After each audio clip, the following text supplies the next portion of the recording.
Good afternoon mga men. Sayang, hindi ko agad naisip na i-vlog ito. Ito po mga mate, ito po ay boats na imported. Nabili ko lang po ito sa ukay mga mate. Sayang, hindi ko agad naisipang i-vlog. Ngayon, ginawa ko po ito na protector. Mate, dalawa po ito, kabilaan na boats. Ginawa ko pong protection para sa braso ng isang sentensyador, kasi yung isang sentensyador po namin dito mate, na-disgrasya po nung linggo, 8 tahi po ang dito, 8 tahi po ang tinahi sa braso niya dahil sa haba ng tama ng tari. Ngayon sabi ko, gagawa kita ng ito nga po mga mate, protection sa braso para sa kanyang hanap buhay. Ngayon mga mate, hindi ko nga lang naisipang i-vlog kung paano ito ginawa, kaya ikinukwento ko na lang po sa inyo. Sayang, sa loob mga mate, tela po yan. Sa labas, ito po ay purong balat. Ayan, nilagyan ko po siya ng magic tape. Magic tape po ito mga mate. Ito yung magic tape mga mate na para siyang bulak. At ito po yung kabilang side mga mate, ito po yung magic tape na magaspang. Ayan, tulad yan mga mate. Sa mga kapwa natin na sabungero, alam na po ito. Ayan, ginagamit ng sentensyador para sa kanilang safety. Ayan.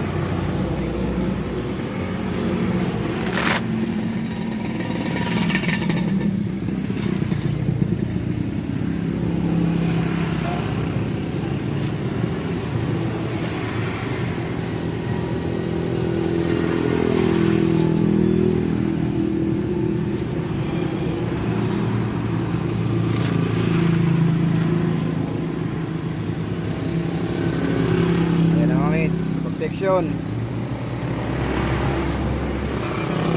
Para kahit pumalo po yung manok, madisgrasya man yung braso niya, hindi agad-agad tatagos kasi may protection na po siya. Ni-recycle ko lang po ito mga mate, recycle lang yung boots na hanggang tuhod. Pinutol ko lang po, then ito na binahi at nilagyan po ng magic tape.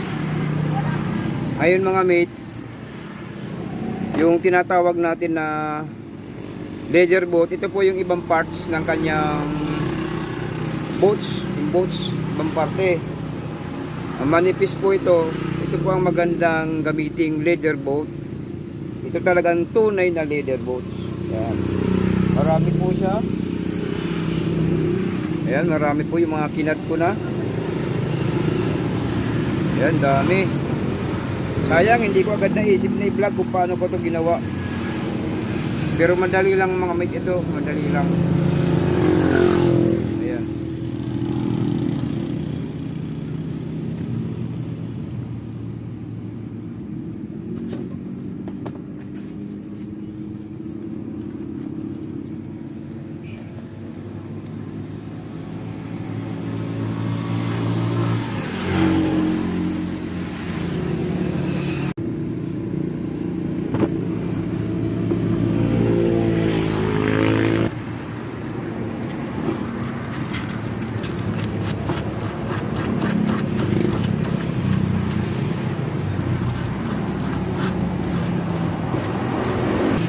Nilipisan muna natin mate. Bubuskusin mo muna ito ng liya na mas magaspang para medyo namipis yung balat. Ito talaga ang the best gawing leather boat. Ito yung pangmatagalan mate.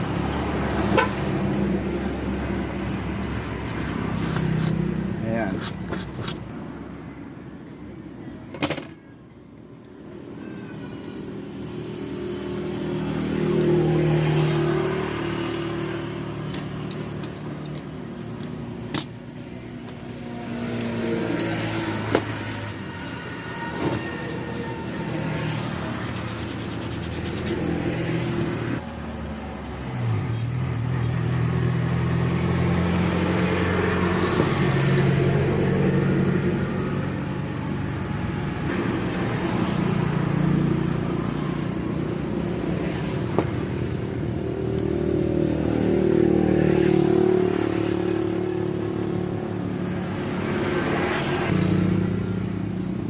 hindi bulky, hindi masyadong makapal.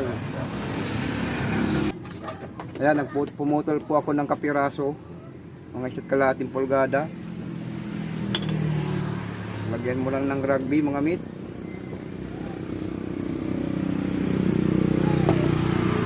Sa una mga vlog ko mga meat, gumawa na rin ako ng ganito, pero ito po ay inulit ko lang, may karagdagan kasing na-share ko, naisipan ko dahil nga po sa nangyari dun sa synthesizer namin dito. Na-disgrasya ang kanyang braso, kaya ito pong natira na ginawa kong protector sa braso niya, ito pong natira ay share ko po sa inyo.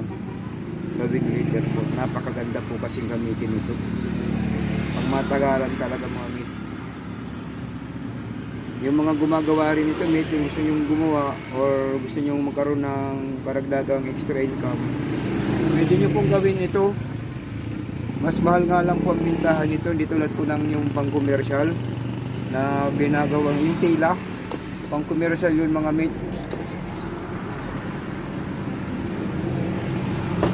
Hintayin nyo lang po medyo tumigas yung medyo matuyo yung rugby.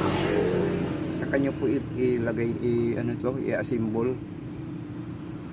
Ito po yung kawayan natin.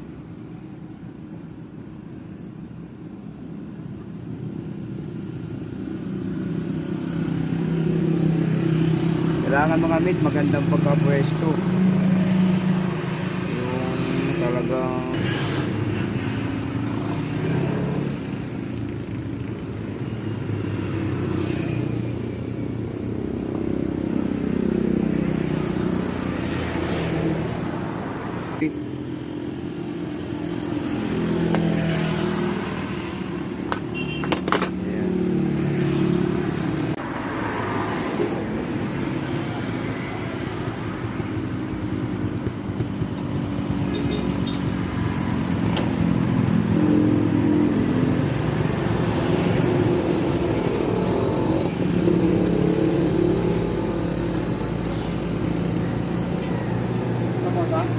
ang vlog.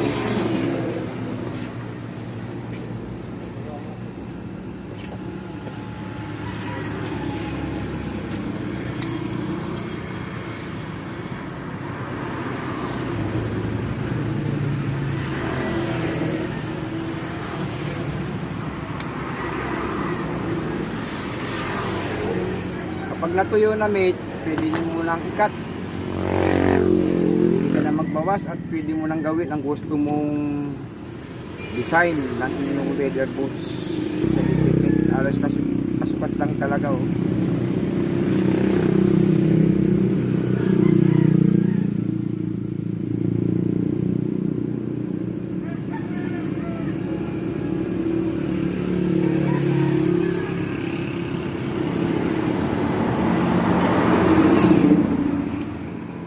Talaga meat, pag tabi ka ng highway, yayanid pati yung puwan ko dahil sa lakas ng mga, lalo na pag truck ang duman dito. Ako po, parang may dumang plano. Ay meat na, pag nailagay nyo na po yung double sided tape, pwede nyo na pong agurin yan, agurin nyo ng ruler tulad nito para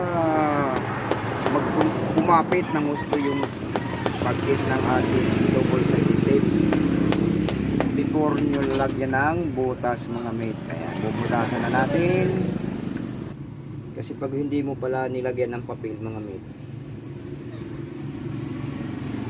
nahirapan itong butasan ito lalo pag talagang purong balat akong binubutas na ako.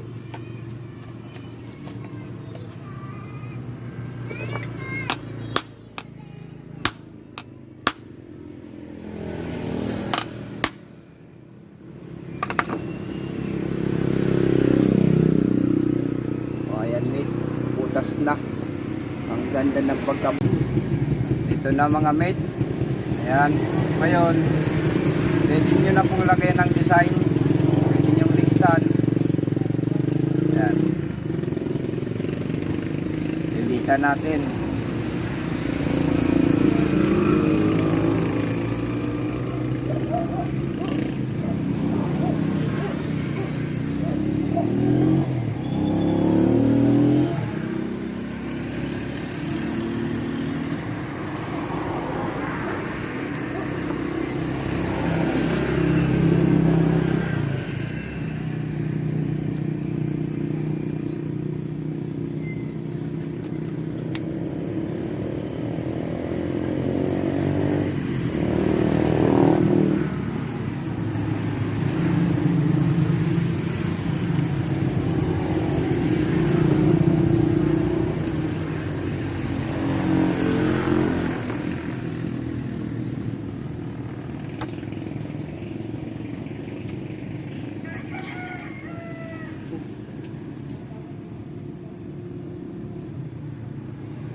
Ayan na mga mate. Meron na tayong pure leather boats para sa ating hanap buhay. Panindaman o sa pagtatari na pang sariling gamit. Ayan mga mate. Okay, pasensya na, hindi ko po na-share yung paggawa po ng protector dito sa braso. Huli na bago ko naisip, nakat ko na, pero at least ito yung ibang parte po ng boats na nirecycle ko. Ito po ang magandang gawing leather boats. Ito ganda Okay, maraming salamat. Sana po huwag po kayo magsawa sa pagpapanood po sa aking munting YouTube channel. Ingat po kayo lagi. Bye bye.